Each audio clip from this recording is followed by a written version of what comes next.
ताज्या आणि सुपरफास्ट बातम्या पाहण्यासाठी स्वराज्य न्यूज मराठीला सबस्क्राईब करा आणि बेल बटन प्रेस करा।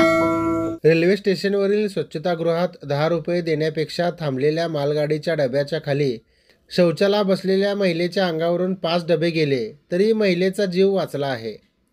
काळ आला होता पण वेळ आला नव्हती, अशी घटना शुक्रवारी सोलापूर रेल्वे स्थानकावर घडली। या घटनेचा व्हिडिओ समाज माध्यमात फिरत आहे। सोलापूर रेल्वे स्थानकावर शुक्रवारी सकाळच्या वेळी ही घटना घडली। या घटनेतील महिलेने 10 रुपये देऊन रेल्वे स्टेशनवरील शौचालयाचा वापर करण्यापेक्षा अनोखी शक्कल लढविण्याच्या नादात स्वतःचा जीव धोक्यात घातला।